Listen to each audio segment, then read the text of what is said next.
Coming to you straight from the Rio Grande and beyond. Broadcasting to the four corners of the globe. So grab your seat, your coffee, or your sundowner. Okay, everybody, here we go. On point, as always. This is Gloves Off. Gloves Off.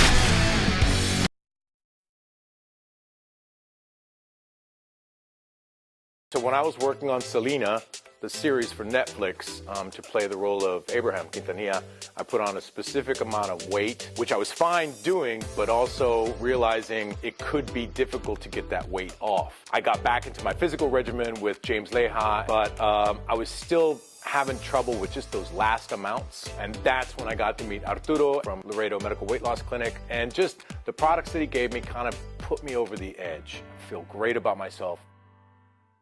We're back at you in Gloves Off, and I'm here with two great guests, and we're talking about teachers' unions here in Laredo, what goes on behind it, what they do, their mission statements, and all that good stuff. I'm here with Mr. De La Garza and Ms. Lightner, and we're just going to touch base on everything. Happy to have you guys. Thank you. Thank you for inviting us. Yes. And number one, what does the union do? You know, 'cause a lot of people do not understand what's in the title. Does it take care of folks that work all in the district, or just teachers, or just coaches, just administrators, or everybody? I'll let Ms. Lightner answer some part of that. She's served more at the national level than I have, and then I'll touch base at the local level. All right, good.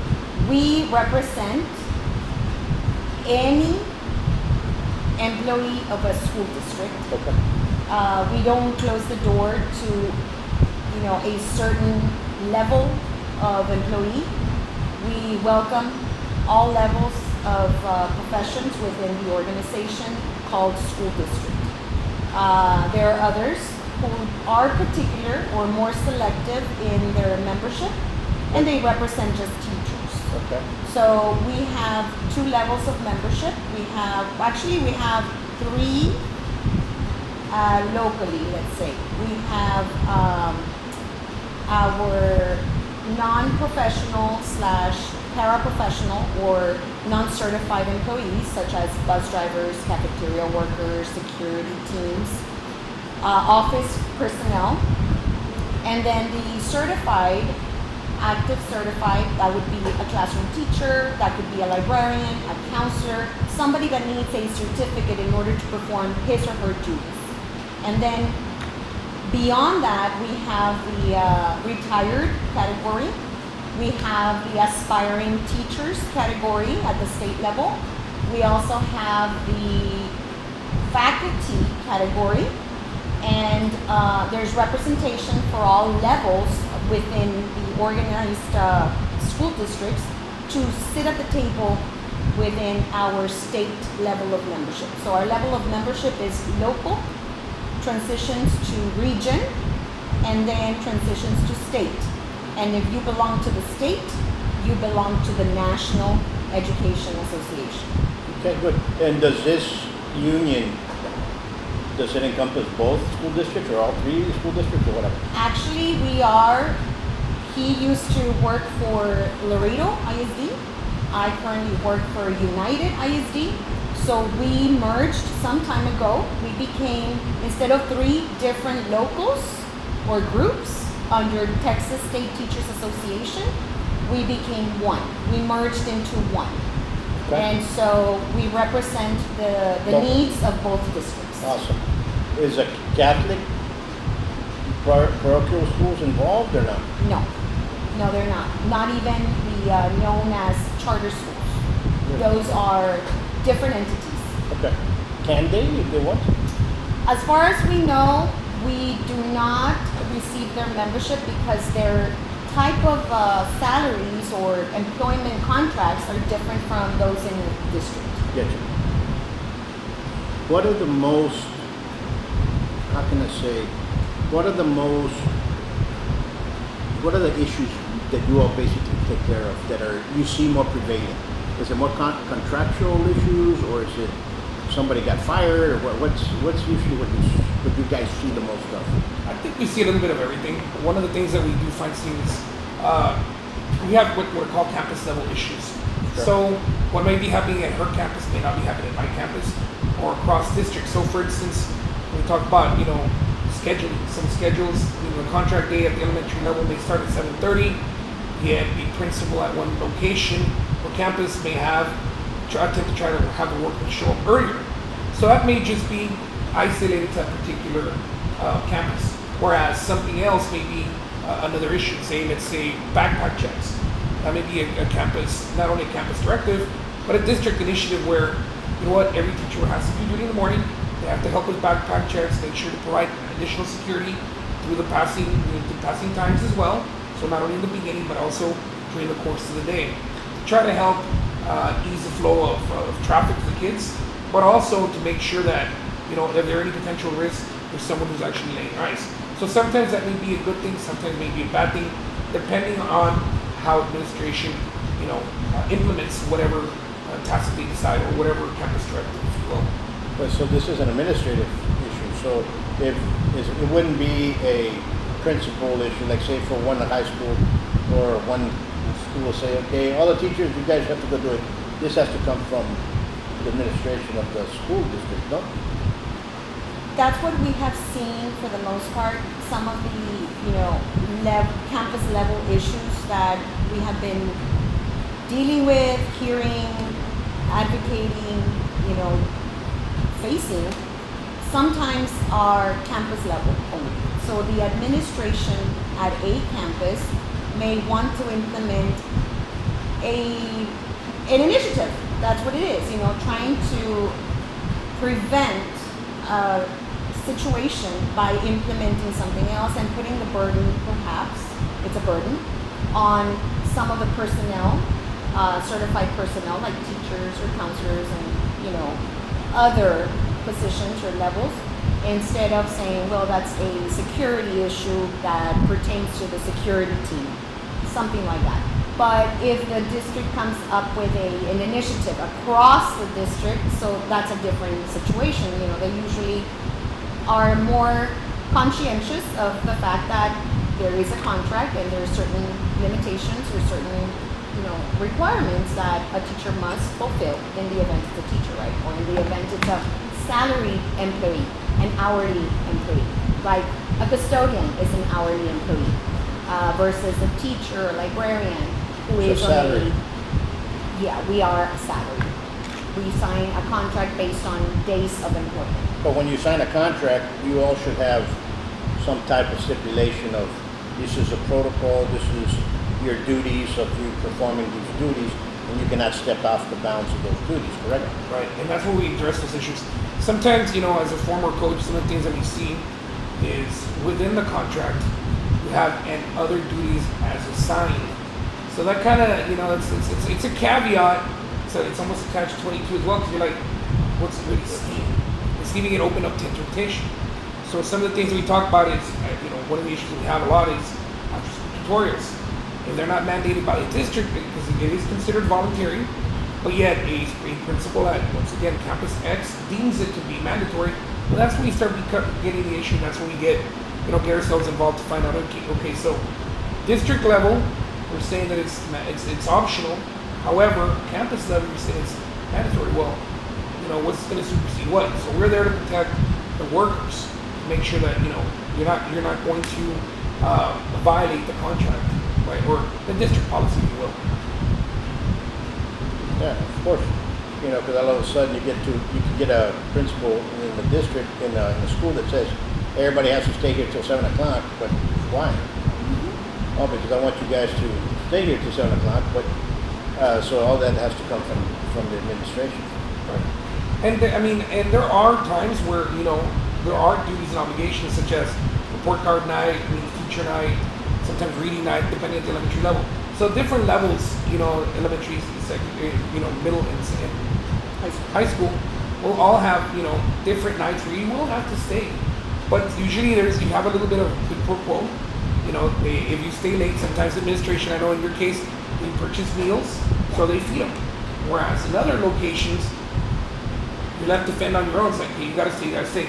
And you just gotta have to deal with it, So, for sure, there's 6 weeks report cards, 6 weeks progress reports for at the elementary and middle school. The high school, it's a little different. The parents really, they kind of leave it to the children to really determine what are my grades like when they report out on their own. But those are some of the examples that we see where, you may have to work outside of the normal schedule hours. Outside of the perimeter. When we were kids, we used to see back then, you had after school detention. When you did this, you had to be after school. You don't see that anymore. Why? In my experience, detention happens during lunch. Oh, Okay, so instead of you having the privilege of going to hang out with your buddies, with your friends, and have that time for yourself, you're gonna have to sit in a designated space and pay back the time. Before that, it could have been Saturday detention, like something like the Breakfast Club movie. We used to have that in United. Yes, but times have changed, and maybe because of the parents not being available to pick up the child from school, they depend on the transportation provided by the school district. So that becomes then, an issue for the parents, for the child, and the school will be, seen as the bad guy in that moment because of whatever the child needs to make up, because of a detention, the imposed detention. And then you have schools. There's that really the importance of where you draw the fine line between corporal punishment, right, and the absence of instruction. So because there's this fear of liability and potential lawsuits, school districts opted for the in-school suspension. Yeah. So they'd rather do it where instruction should remain. It's not detention hall as it used to be in the old days where you just sit there and be quiet and your head down. Instruction has to continue, and the ISS instructors are given work, assigned students work by different contents, including the electives.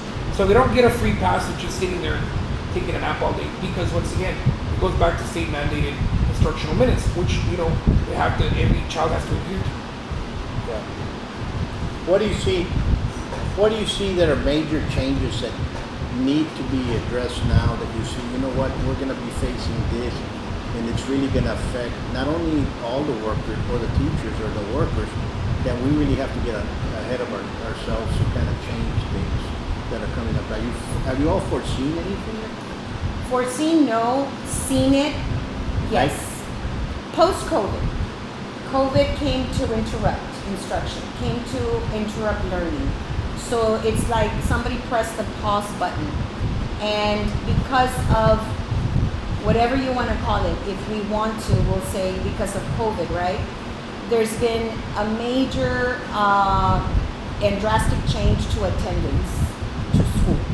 And the other side to that is, why is the child not attending, or why is the teacher not showing up to work?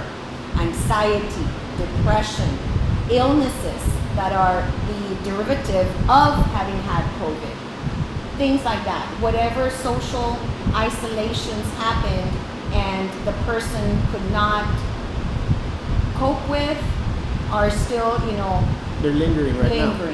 And so one of the major problems I would say we have heard from the school districts is attendance to school. That is the aftermath. I was going to, this is where we get, during the pandemic, all the school districts, here's a laptop or what have you, a tablet, and everybody had a tablet. Okay? If we have kids that are going through that, they should still have the ability to be using those tablets and zooming into class if they need to. I would make it mandatory. You know what? You guys have to, every teacher has to be zoomed in. We have a camera, we have the ability to do that. We have the ability to have that technology to aid us. Why not also help out certain ones? Because there's a lot of kids that are highly affected. Not only kids, grown-ups, everybody. They're very highly affected. They're actually paranoid of being around people. And they're paranoid of, so we have to adapt for them. You can't just throw them back in there, because you're going to start having problems. And we're seeing those problems. And It's something that has to be taken care of. You know, I think if the child is having problems, those things should be accommodated. You can't come to school, but guess what? Here's your laptop. The classes are filmed anyway. And I know for sure. And you know what I'm saying? I mean, the capability's there. And speaking strictly for LISD, we have homebound teachers. So if Wayo La Garza feels that anxiety that you're saying, they come up with a plan. It's a 504 plan, and I can do either hybrid, maybe show up once a week. I had a student who did that post-COVID, and he would come in once a week and just kind of feel around and do his thing and go back. Whereas others will actually get to stay home, because we used to have we do have the ability, but we used to have dual classrooms, so we would do in-class instruction for those that are there, but we also have the dual classroom, so we're not giving 2 lessons, we're giving it in conjunction. So everybody was actually on the computer, but they were physically present as you are here, you all in front of me, but yet the students that were remote at home still got the lessons, so they wouldn't lose any instructional time. However, we also had those teachers that would go home and help, take care of the kid, kid needs to do testing, whatever, 1-on-1 ratio that they have there. That is also implemented on the LIC side. I can't speak for the UIC side. Maybe you can clarify that as well. We had something like similar, not a hybrid situation 100%, but up to a certain point when the state was still funding that online learning opportunity because of COVID being contagious or other health needs, right? The child was quote unquote homebound, right? And there was a dedicated teacher per period, per class period. And so that would happen. Now this year, UISD is not offering the online instruction, but to my knowledge, at least I don't see it anymore at the high school level. We used to have it up until last school year because of funding. You see, the child does not show up to school. There is no attendance average met. And that has to change, because, I see this with the attendance. I see this with the STAR test. I see this with that. And everybody's so pushing forward. And let's make him pass. He's not passing the STAR test. Yeah, but he still doesn't know how to add. He still doesn't know how to spell his name. And he's already in the 10th grade. I mean, by the time they go out, they cannot even read a contract, And we have, but we have the salutatorian. Yeah, but out of how many kids? What's the percentage? What are we doing? And that's what gets me. That everything has to be a little bit more. Are we really producing what we're supposed to be producing? Or we're just kind of like, we're just, whatever, they pass the STAR test. Or they pass the other test. And okay, good, we got our money. Or are we actually producing people that are actually... Well, your question goes back to H. Ross Perot back in the early 80s, who created he was the reason why the TAS was created, if I'm not mistaken. Because he felt the workers that were coming to Texas Instruments were not qualified to be working there. So as a result of that, he was the one that helped lead and fund that project, which created the state testing, the accountability. However, you see today, as you're mentioning, that's not working out as well, either, because you're missing basic skills. So you have test taking strategies, that's fine. But what about basic skills? You do an oil change. Can you fix the copper fax machine? Can you read instructions? Yeah, can you read instructions? Can you comprehend? Comprehend is, fundamental. I see that. You go back into the educational departments of how everything started. When the education started back in the 50s to get everybody, because when you go all the way up to the 70s, you only had 55% of the people in the United States that could read and write. In the 70s. Okay? It got worse going back. Okay? So they had to build people that could at least work for the workforce. That's what the schools were made for. Somewhere around the Vietnam era, everything kind of collapsed. So what are we supposed to be building now? Where are we supposed to be going now? You started seeing people now that were learning. You started seeing the different ethnic groups that were in different areas start producing doctors and lawyers and engineers and so on and so forth. And everybody was kind of like, oh, wait a minute. But what about here? We really have to feed our working environment. And a lot of things occurred back then. Housing was very construction, large contracts. The majority of the people that were building the housing, the governmental housing, We're also building the schools. And guess what? Also, we're building prisons. Okay, so how are we going to fill the prisons? So there was a big push that of a no tolerance. This is before Columbine. So these ideas were what is now known as a school to prison pipeline district, and we have plenty of them. We have to become one, and in my opinion, and the research that we've done, we really have to change that. And what occurs was now we have to funnel people into that. And now generations have elapsed. People have gone through it. They say, oh well, they had forgotten what the main intent was. Now in Columbine was the best thing that happened to this project, because guess what? Now everybody needs a police officer to start mandating everything in there. So now you have, instead of teachers disciplining the kids, they call the police officer, and the police officer gets them out. And all of a sudden now you have a kid that's arrested for disorderly conduct or what have you in other districts. And all of a sudden now he's placed in the penal system. So I have seen in the past, I would say, 7 years, the state of Texas has implemented certain things to kind of step back. You know, before it was a truancy act, and so now you can't have anybody under truancy under the age of 10. So before, you know what I'm saying? So before people were going into, so now you get kids that are, they go to step, they go to Lara, and all of a sudden he gets caught again. Now it's no longer step. Now he gets in a fighting step. Also now you're going to juvie. Now you're juvenile. You're in 10th grade, and you don't do anything for a couple of years, and then something happens to you. You're 17 years old. Now you're not going to juvie. Now you're going to Webb County Jail. A lot of that has to do, I think, the evolution of who do we call in case of an emergency, violent emergency situation like the cop, right?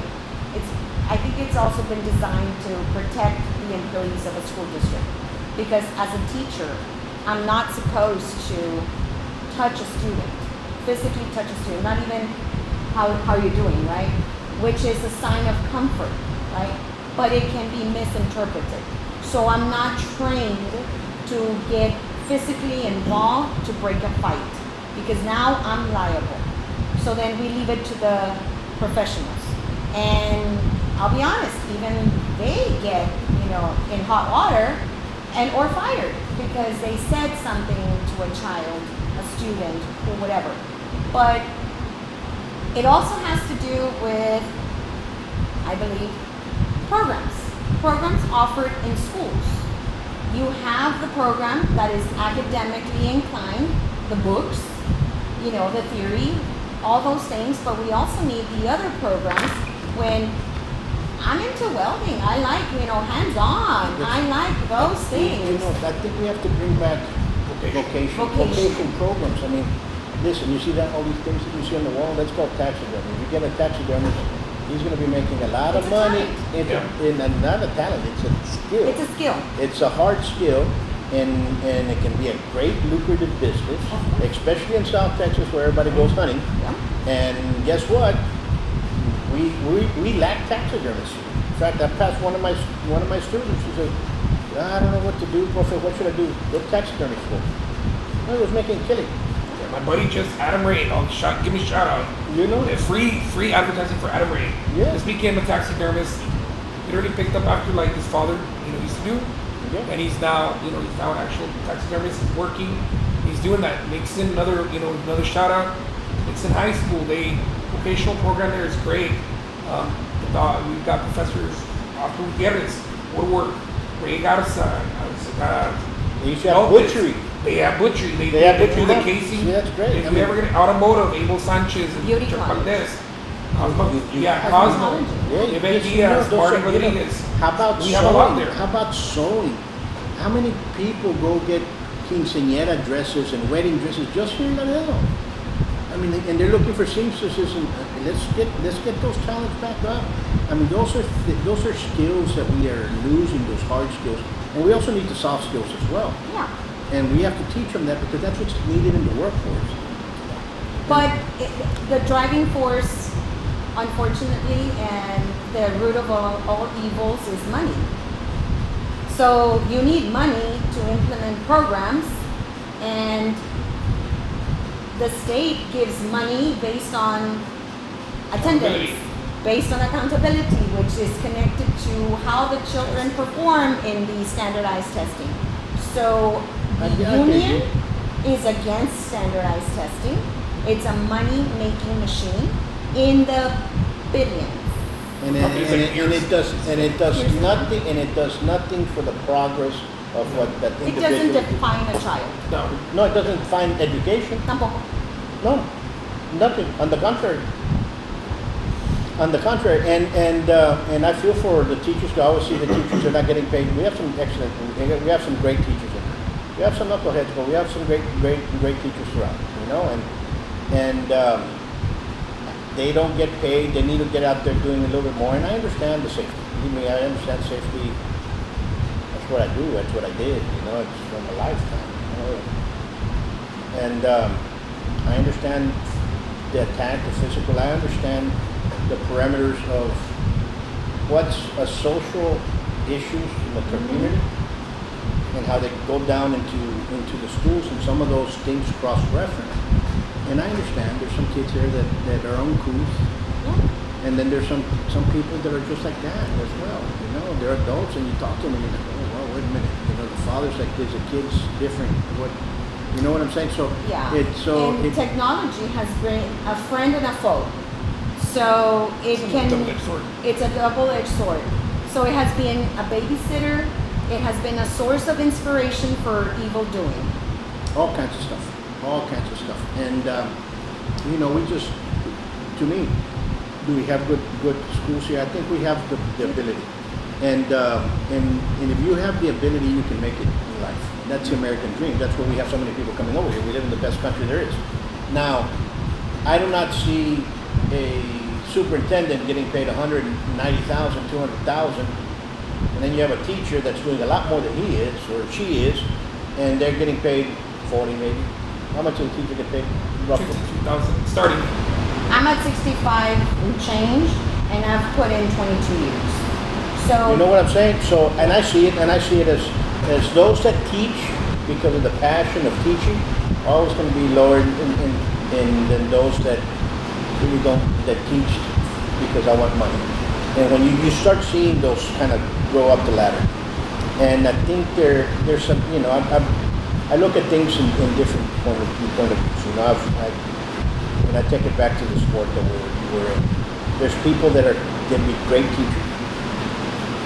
There's guys that are going to be great fighters, can't teach. And you got both, and that's very, very rare. And that doesn't mean that does. It just means that that's going to happen all the time. And sometimes you get the person that's a great fighter, open up a martial arts school, and then you get the great teacher, and you know what I'm saying. And so it just you have to balance it between the whole thing. And not everybody's going to be an astronaut. Not everybody's going to be a physics engineer. Not everybody's going to be Elon Musk or whatever. Elon Musk is all wrong as well. A lot of those millionaires that we have here, they didn't go to college. Some of them didn't finish high school. But if they did not stay you know what I'm saying? on the couch, they did. They did. And we have to start teaching our kids to do. Not wait a minute. We have to do. I don't care what discipline it is. I tell parents this. You want to put them in here, fine. If you want to take them in dancing, fine. If you want to put them in, but make sure they're doing it at 100%. It's your responsibility for that. And you are the one that has to be disciplined in that. But then that crosses a social issue. We've had generation behind generation, going back 5 generations, when you had a girl that in the 60s and 50s, all of a sudden, unwed, had a baby at 14. That baby had a baby at 14, 15 years old. That baby had so you don't see an adult, it's kind of kids raising kids. And all of a sudden, it comes to teachers. I put myself in there because I've been doing this for a long time. They throw, you all have to discipline and so on and so forth. Discipline starts at home. We're going to teach you a discipline. And the discipline that we're going to teach is a discipline of education. And if you do not get that discipline to understand that you have to read a book after class to do better in grades, that discipline has to be implemented. And I think something there is lacking probably because of the tests. We're not giving the skill that you just do. That's it. Air conditioning, right? Plumber, air conditioning. That's what we have to teach. HVAC, all that stuff. You know what I'm saying? You've got plumbers here that live in Regency, live in Plantation. And That's an opportunity that I think the state threw out towards all school districts with They the did that. District of Innovation. I'm not sure you know what that is. Yeah. There's waivers out. So let's say you could be an instructor. They allow you to have martial arts or As a PE course. As a PE course that contact CPI and certification. But they did that so they could start bringing in the welders, the carpenters, masons. That's how we got one of our instructors here at the not only from Barbary. As a matter of fact, she's a neighbor at Diaz. She's down the street over here, but she's one of the teachers at Nixon who came in. They were able to facilitate transition from private life into public life as teachers of a particular skill. Their skill set, right? Their MOS. And this is because Texas or the universities were not producing, let's say, FFA agricultural instructors. So in order to get those positions filled, let's hire a highly qualified individual to fulfill the role of the teacher with, the same requirements that any other teacher has, minus the hours of college hours of certificates and things like that we must maintain. And also, but in a particular, realm. Yes, not for education. Because you may be certified in your area but not as an educator. Sure. You were saying, what do you think needs to change from your point of view to bring that back? What incentive do we need to bring back to get teachers to start teaching? What incentive? You know what I mean? Money. Money. All right. I mean, salaries need to go higher. We are one of the few professions that must continuously maintain our certificates. Not anybody can just, because I went to the College of Education of X university, I'm already a teacher. I'm good to teach. Because whatever you learn in the College of Ed is not necessarily what's really happening, on the field. Sure. So our compensation for the amount of education that we have gone through or continue to go through needs to be equitable, and it's not. I mean, our retirement is to cry. It's pathetic, and so you can put in 20 years in a law enforcement profession and reach your maximum percentage for retirement. It's in the 90s, I believe. We put in 30-some years and don't even reach 80% of our paycheck upon retirement. You see, that's what happens when I see the unions. Okay, because I remember unions like the Teamsters, Hofron, those kind of after that. When have I ever seen that with a teacher's union? Well, it's an easy answer. And it's a First Amendment right, peaceful protest. Well, when have I seen our teachers say, you know what, boom, we're not going to teach you guys, go eat noodles. I'd be more than happy to. The law in Texas states it's a felony for teachers to strike. Why? It's a right to work state. So you're calling us a union, but technically we're not a union. We're an association. In Texas, however, at the state level, of the brothers and sisters that are working in Michigan have the right to strike. And they collect the bargain. But down here, we can't collect the bargain. That is not part of the state law. The police do it. They don't do that. You don't see the policemen strike. You see them. You know how the police do it and how they just got caught doing it. Moving from one district to the other and loading people in and doing stuff like that. They just got busted. So I don't trust it. the voting, the electoral process here. I don't. So you can't say that didn't happen. So what I'm saying is, I think what needs to occur is to remove that, or listen. There's I see too many chiefs and no Indians. You know what I'm saying? I see a lot of people with high-paying salaries, and like going to a restaurant. You say, "Oh, it's a 5-star restaurant." You go there and they're giving you a little burger like White Castle, and then it'd be like, you know what I'm saying? The service is not there, but you're paying for it. I think that's what's happening here. We're paying for people that are not putting out. Teachers a chance to teach. I've noticed, I don't know if you've noticed, but if I make a reference to a certain movie, Everybody knows everything. no, I'm getting blank stares. Because right now the entertainment is TikTok. It's shorts and reels, and while they can be of value, they're also stuck. The viewers are stuck with that only. And it's like they're not diversifying their input. Because I told my students today, I said, how do you think you upload to your brain? I said it's through interaction, having a conversation, dialogue with other humans. It's by listening to those humans, and what goes into your ears, it uploads. And then ultimately, what you're reading, it's alone time, it's you time. And so you are learning from other people's perspectives. But that's why I go back to this. This is a friend and it's a foe. And yes, education begins at home. And so many things begin at home. And we come from the old school where you were not told what you had to do, you just knew you had to do it. You did. Yes, that's the end of the story, and they stared at you from 100 yards away, and you knew that stare. And you were going to get it at home after you got it at school. Yes, sir. And whatever. But and I've seen a lot of issues that need to change. And I think we have to start giving our teachers back the ability for them to teach. Let's start educating. Let's start putting some discipline. Not discipline like, what, I have a whip and I'm going to put you in here. The discipline of, here's your book. You have to do this. And most kids are in the school, 7.5 hours per day. They're the property of the school. They're there all the time. When you look at the vast numbers, they sleep 8 hours. They're there with you 7 to 5 to 8 hours. That's already 16 hours.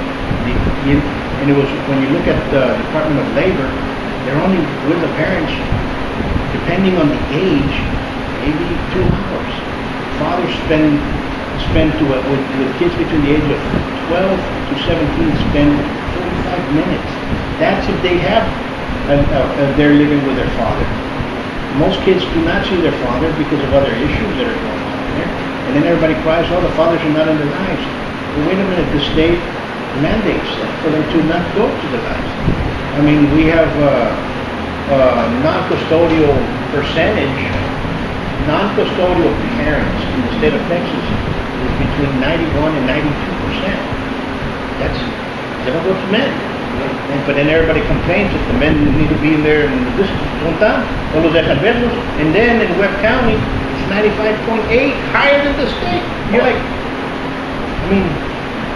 now you're claiming us. And when you talk to police officers, because the father's out there and the deadbeat dad, and you talk to everybody else and they're really, Everything's connected. You guys are not the ones that are allowing the fathers to claim interference with child custody, which is state jail felony, which you guys are over there playing count air molecules. You know what I'm saying? So we have to bring back the ability to paddle. Bring back the paddle. I grew up with a paddle. What is sweet? You know what I'm saying? I used to get it. You know what I'm saying? My husband used to get it. Brother Philip used to give it to me all the time. Brother Philip, he used to line us up and punch us in the arm. I don't know if when you got it, but Brother Philip used to go to the 1980 to 83 or 84. No. My husband went to Lamar and he said, over the PA. Yeah, over So and so, boom. I remember it was 10. He lost Sister Bonaventure after that. And the harassing also kills the morale. You know what I'm saying? We have very good administrators. I'm blessed with very good administrators. And I'm not saying that, but you know what I'm saying. Yes, you know, in general, happens. it happens. And that's one of the reasons why you don't see active participation rallying in favor of our education, because many of our teachers fear the retaliation. And you just brought it up. Yes, there is your constitutional amendment to speak your mind, but within those rights, there's also responsibility on what you say and who you're attacking by what you're saying. Plus possible repercussions Repercussions that fall on the individual. that are binding within your contract as well. Yes. There's certain things you can and can't do. I mean, you have your. I mean, one of the things that we're seeing a lot more, and obviously before it was mostly, we're talking social media. It was always that urban legend of, watch out because your administrators are checking on what you're doing. And now that I'm with the seat where I'm at, you're like, real clear. Do a screenshot. ¿Qué pasó? What happened? ¿Por qué andas haciendo esto? Or posting during the day. Or shopping or X, ¿verdad? So that's where you get the drawback of, so somebody's got to monitor that, because it's like, well, it's my personal phone. Well, yeah, but you're doing it at work. You're supposed to be teaching, Yeah. Why are you posting, last night's party pictures or concert pictures At this at time, 10 in the morning? instructional You're time. supposed to be doing reading, small group instruction. So, you have to have that, that enforcement branch, if you will, or, to some degree, because We who's minding the advocate. store? Who's minding the store policy? But there's a difference between that, and there's a difference between people that are trying to get your job and push you out because they want to climb the ladder, and they're going to go out there, and those, but the retaliation that you have said, that you've said it here, I have interviewed individuals here that are afraid to come out, and there's issues in some of these departments. Yeah, there are. And UISD has issues. And when you talk to them, they'll be afraid of the retaliation. They go, no, we have to stop that. We have to stop that. We have to enough's enough. Let's stop that. This is not Al Capone era. You know what I'm saying? You guys have to stop that retaliation, those threats, those amenazas. It has to stop. People really have to live in peace. And I don't think when you have that type of Gestapo mentality, because that's what we're looking at. When you have that type of craziness going in after people, how do you think that's gonna drip down into the education of our youth? The person doesn't really want to work. The person is so afraid of even doing anything that you're gonna be afraid of even doing. You're gonna be there with a false smile, and the kids see that. You're not stupid, and it's really sad that I heard that again. It's sad, and it's sad that it's happening in this day and age with retaliation, and you tell the board, and the board just kind of like, oh, no, I'm sorry, stand up. Pero ¿sabes qué pasa? This is the truth. In order for us, like in my case, I have spoken before boards before. Sure. And one of the things that I see from the outside looking in is that we do need our voices to be out there properly educated. We're not there to just bark, Sure. because if not, they're going to tune us out. We want factual information to present it, and it's not like... Listen, yeah, you're correct, and that's what I keep telling everybody. We need, if a person complains, this is what I see. The biggest problem that we have, that we get here every about 4 or 5 calls per week, is bullying. Parents call me up, my son got bullied. The mom's, my son got bullied, and he got in a fight, he got bullied, and he's being bullied, bullied. I want you to teach him to beat him up. It's not about beating him up. That's the last thing I want, is for you to go out there and start beating people up. Do you want to learn how to fight? I want to teach you the necessity to beat up somebody. In fact, to incapacitate them and put them in the hospital or morgue if need be, if you're protecting your life or the life of a loved one. You're going to be very capable of doing it. Period. But that's not the issue for bullying. Bullying, we have laws. Bullying's my pet peeve. I started a program 94 called Bully Proof Your Kid. And the Guardian Angels, we've done it, we've continued, and it's coming. And anyway, if a parent has, tell them this, I've had like little town halls, teaching them that your son's being bullied. He comes in and says, oh, I'm being bullied, blah, blah, blah, blah, blah. Don't put it on social media. Don't call the teacher, blah, blah, blah, blah, blah, after they already fixed it, blah, blah, blah, blah. Nothing's going to happen. You go talk to the teacher, and immediately after the teacher, you talk to the teacher. You write her a memorandum letter about your conversation, and you tag the vice principal of the school. Happens again, you tag the vice principal of the school, and the principal of the school, and the teacher. Happens again, you tag all three, and you tag a board member. Don't tag the superintendent. Because the superintendent more likely is going to say, oh, yeah, we're here to fix the problem. The problem's never fixed. Because everybody said, oh, we already took care of the problem. Then, after that, there's other laws that can be placed. I wouldn't put it there at the police of either of the school districts. You go, if there's more threats and stuff like that, I'll take it to the Laredo Police Department.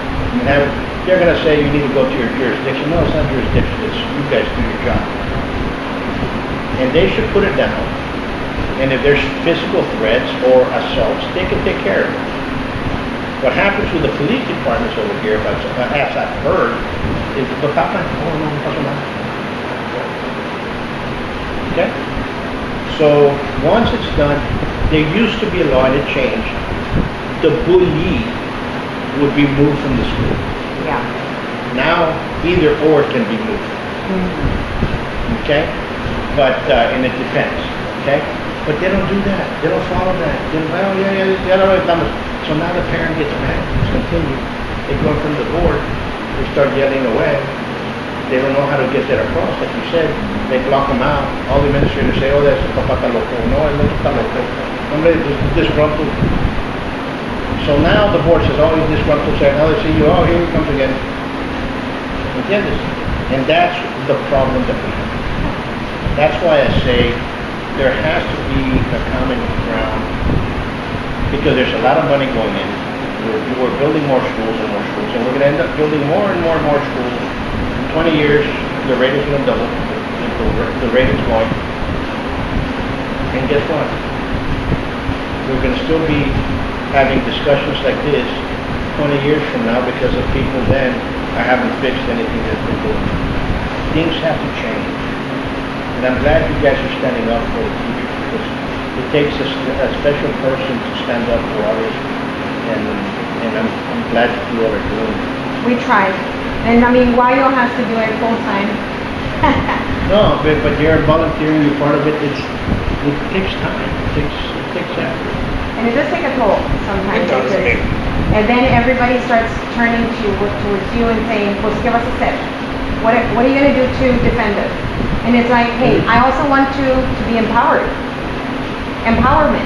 Help me too. Well, Yes. that's what I'm saying. You know, where's the picket line? You're saying you can't do the picket line. Yeah. That's a no. Now we would have already done that a long yeah. time ago. You know, I mean, But then I think that the comeback to you're bullying me, you're attacking me, you're harassing me, you're doing opposite escape, let me not teach today. And the ones that suffer, unfortunately, are the students and the children. Yeah. So, I mean, I talk to Wayo almost every day, and it's like, dude, I'm busy. Like right now, I need to plan my week. I leave on Friday, and I already know what's going on in my classroom next week because I dedicate my work time for work.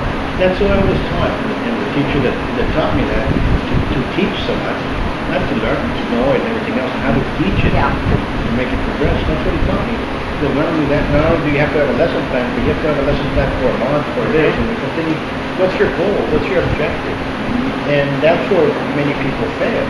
What's the objective of this? Is it just to pass a STAR test? Because I'm pretty sure within 2 weeks you can teach a kid how to pass a STAR test. And then they don't have to go back to school and pass a test, and you don't have to deal with them and get paid and see how many pass a STAR test or not pass a STAR test. You know, that's made the objective. If that's the objective, let's just take the thing. Okay, we have 100,000 kids, 90,000 passed it. Okay, the other ones come back again until they pass it. If that's the objective, that's what to me that's what it looks like. That's what it sounds like. I mean, it's from state level. You know what I'm saying? Bringing it down. I mean, really? And the districts, in all fairness, both districts, their hands are tied because of the regulations of the state, mandates. Now, they continuously mandate more and more and more. And I know that as a teacher, and I have, every year more paperwork is sent down by me. You know what I like to see? Because in every business, you have a productivity at the end. Was the product good? Or was not the product good? Right now, school district products are youth becoming, okay? You know what? How many of you are in the military? How many of you of our youth became officers in the military? Okay. How many, say, graduation class of in 2010? Let's check them up right now. Okay, how many are alive? How many are dead? Okay. How many are married? How many are not? How many have kids? How many not? Okay, and let's start doing that. How many became doctors? Okay. How many became lawyers? Okay. How many became teachers? Okay. How many became police officers? Okay. How many are in prison? Okay. How many become drug dealers? Okay. It's tracking, you're saying. We've never seen the tracking. No, I mean, we're spending money left and right, but we've never seen the tracking. The only thing we do have you know what I'm saying? We have what's called CCMR, Career College Military Readiness, and we have that at both districts. That tracking that you're talking about, it does extend a little bit past graduation, only because we get the numbers, how many kids are going to college, how many kids are going to military. And obviously you don't talk about, ranks, but just who's enlisted and at what point in time, right? So all of that is actually part of the accountability system for the high schools, mind you, right? So that is one of the key components of why we have the vocationals. That's why it's career, college, and military readiness. And you have to have that. And you know what? So both school districts are moving towards that, because now it's a part of the report card that the school district gets. Mind you, of course, in 4 different high schools. So they do track that. That's the one that they haven't tracked, right? They know how many go to juvenile. Right. Yeah. You know what gets me? You get a kid, commits a crime, get goes to juvenile, turns 18, that's supposed to be sealed. Supposed to be sealed. The records are supposed to be sealed. Wait a minute, the kid comes back and says, goes graduate. He comes back and graduates. He says, you know what, I'm going to go to tech school, I want to become this, I want to go back to college. I went to the Army, they accepted me, on my GI Bill, now I want to go to college. Applies to college, all of a sudden they come out and they say, wait a minute, when you were here and juvenile here, well, wait a minute, but those records are sealed. Not the school transcripts, it's right here. The school doesn't seal it. So we have to protect our youth if they get trouble. They have to be sealed in the school as well. This supersedes an educational thing, and they're not being sealed. They're being sent forward like if it's... That's weird, because we are very, very much into the FERPA. And that, We are bound by FERPA. I've never heard of such a situation. So what happens is all of a sudden now you have a kid that goes to college, comes out here. Oh, guess what? Finishes. And all of a sudden he's going to become a nurse. He's going to go take a state test. Well, you can't because that's the record here for them. That has to be sealed completely correct. It's unfortunate, but many of our students, we have You know what I'm saying? dealt with them, they have not matured enough to understand the consequences of their actions today on tomorrow. I know lawyers Yeah. that don't know their actions between today and tomorrow. True. And matured enough. Yes, adults. And they're adults. Yes. Understand what I'm saying? I know Yes. doctors. Yes. I know engineers. I mean, that maturity, Professionals. they're professionals that still, Professionals, they're yes. power drinkers. Yeah. You know what I'm saying? Yeah. And they're out there, hey, come on, no, and wait a minute, but tomorrow they wake up and they go over to work and they don't understand. They're in the pan. They're in, you know what I'm saying? I know that. The maturity there, it just depends. It's when what somebody's going to go and what are they doing. And sometimes, our students, oh my God, they're naive, they're inexperienced, they don't have the proper guidance, whatever it is. And it's sad that, again, technology facilitates the sharing of certain things, and I'm like, guys, you can't share whatever, was passed on to you. Make it stop, go report it, things like that, to avoid getting you stuck in a situation that could potentially result criminal. And it's sometimes out of ignorance or out of naivete, or I don't know what to call it, but it's sad. But that occurs, and unfortunately, some kids mature real quick. Yeah. I know 10-year-olds have more maturity, and they'll shake your hand, look you in the eye, and several years, more so than adults. Okay, so unfortunately, maturity in that sense of what we call maturity goes on a different basis. And I think that if we want to fix, ideally, the world of education, we need involvement, productive involvement from all adults that surround a student. Everybody needs, and you see me, I used to have, I get a lot of kids here. A lot of kids are bullied to come to me. And you can tell them. They miss self-esteem, they're missing self-confidence, they're missing self-respect, they're missing, and you're trying to give them all that within 2 hours. Maybe I see them five hours a week, I'm all done. So I told everybody, you know what? I don't care if you're in 1st grade or you're in 6th grade. You're gonna write me a report. See that podium over there? You're gonna stand over there and you're gonna tell it to the class. What's wrong? Okay? I don't care if it's 3 sentences, 1 sentence, you're going to handwrite it, you're going to come over here and you're going to go over there and talk about it. Whatever technique. 5 swords. Okay? A couple of the parents, why are you making them what? Wait to learn self-esteem and start learning how to talk. He's afraid. No viene para eso. You know what I'm saying? That's part of the problem. And, no, pues enséñale cómo pelear. Pues sí, no sé a pelear, pero con eso tiene que tener dignidad y respeto. Que I guarantee you that 90% of grown men from the age of 18 to 70 cannot handle an enraged teenager. No, cannot handle it. I'm sorry to tell you. It's a force to be reckoned with. You know what I'm saying? Yeah. So, I'm teaching your son how to put somebody in the hospital. So guess what's going to happen when you start, he doesn't know respect. Who do you think he's going to hit first? Understand what I'm saying? Understand? Of course. I mean, so, it goes without saying. So you have, there's a huge responsibility in that. And education is a responsibility.